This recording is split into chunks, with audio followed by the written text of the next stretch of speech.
प्राचीन काल से ही राजाओं के दरबार में विद्वानों, कलाकारों और योद्धाओं का विशेष स्थान रहा है।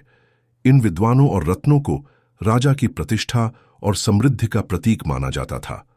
भारतीय इतिहास में सबसे प्रसिद्ध नवरत्न सम्राट विक्रमादित्य और मुगल सम्राट अकबर के दरबार में पाए जाते हैं।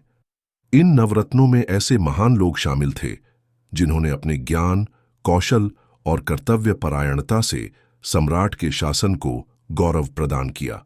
इस कहानी में हम एक काल्पनिक साम्राज्य के नवरत्नों की कथा सुनेंगे, जहां एक बुद्धिमान राजा अपने राज्य की उन्नति के लिए 9 अद्वितीय गुणों से युक्त व्यक्तियों को चुनता है।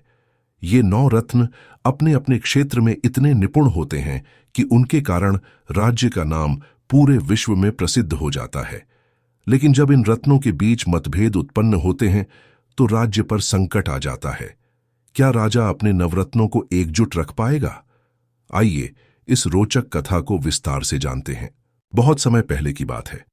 भारतवर्ष के मध्य में एक विशाल राज्य था, जिसका शासक राजा चंद्रसेन अपने न्यायप्रिय और प्रजावत्सल स्वभाव के लिए प्रसिद्ध था। उनकी इच्छा थी कि उनके राज्य में ज्ञान, कला, संगीत, युद्ध नीति और धर्मशास्त्र का भरपूर विकास हो। इसलिए उन्होंने अपने राज्य के सबसे बुद्धिमान और योग्य व्यक्तियों को खोजने का निर्णय लिया। राजा ने पूरे राज्य में घोषणा करवाई कि जो भी व्यक्ति किसी विशेष क्षेत्र में अद्वितीय होगा, उसे दरबार में सम्मानित किया जाएगा और उसे नवरत्न मंडल में शामिल किया जाएगा। धीरे धीरे राज्य भर से कई महान विभूतियां राजा के दरबार में उपस्थित होने लगीं। कई कठिन परीक्षाओं और आकलन के बाद राजा ने 9 अद्वितीय गुणों वाले व्यक्तियों को नवरत्न के रूप में चुना। नवरत्नों की विशेषताएं। 1.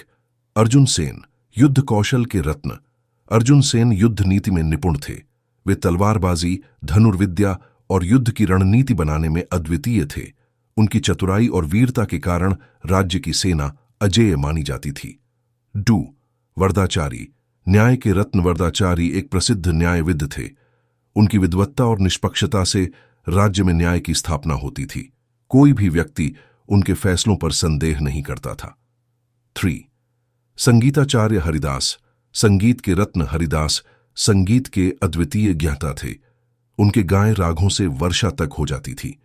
वे राजा के दरबार की शोभा थे और राज्य की सांस्कृतिक विरासत को आगे बढ़ा रहे थे। 4. महर्षि सोमदेव, धर्म और ज्ञान के रत्न। महर्षि सोमदेव वेदों और शास्त्रों के महान ज्ञाता थे। वे धर्म और नीति के गूढ़ रहस्यों को समझाकर राजा को सही मार्ग दिखाते थे। 5.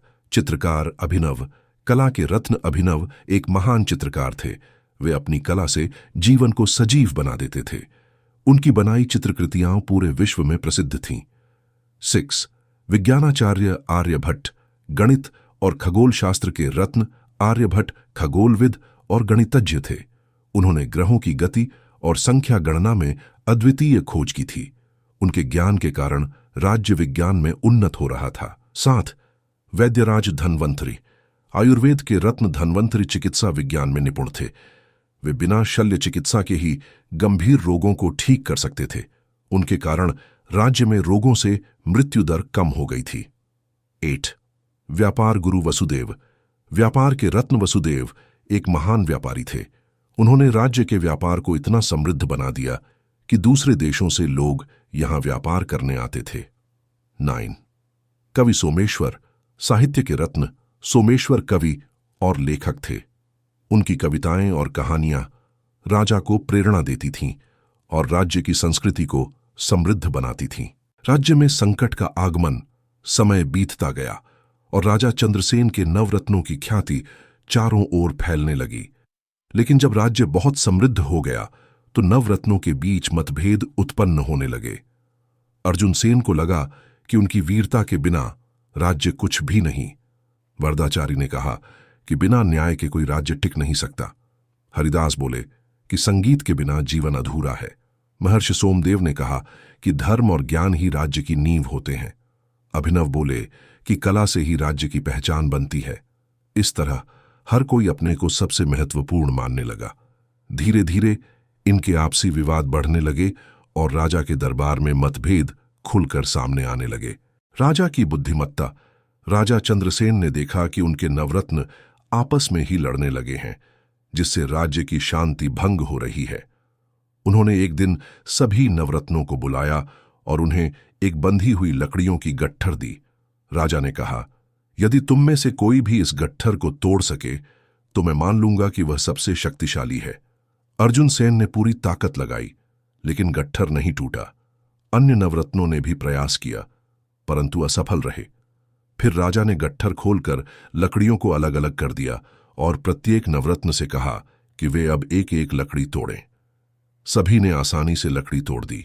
तब राजा बोले, यदि तुम एकजुट रहोगे तो कोई भी शक्ति तुम्हें नहीं तोड़ सकती, लेकिन यदि आपस में लड़ोगे तो अलग अलग होकर कमजोर हो जाओगे। राजा की इस बात से सभी नवरत्नों की आंखें खुल गईं। उन्होंने राजा से क्षमा मांगी और प्रतिज्ञा की कि वे हमेशा एकजुट रहकर राज्य की सेवा करेंगे। इस प्रकार राजा चंद्रसेन की बुद्धिमत्ता से राज्य में पुनः एकता स्थापित हुई और नवरत्नों ने मिलकर राज्य को समृद्ध बनाया। यह कथा हमें सिखाती है कि कोई भी शक्ति अकेले संपूर्ण नहीं होती। जब सभी गुण और प्रतिभाएं मिलकर कार्य करती हैं, तभी सच्ची उन्नति होती है। अगर आपको यह कहानी अच्छी लगी हो तो कहानी संसार चैनल को लाइक, शेयर और सब्सक्राइब करें। इस तरह की और प्रेरणादायक कहानियां देखने के लिए जुड़े रहिए। धन्यवाद।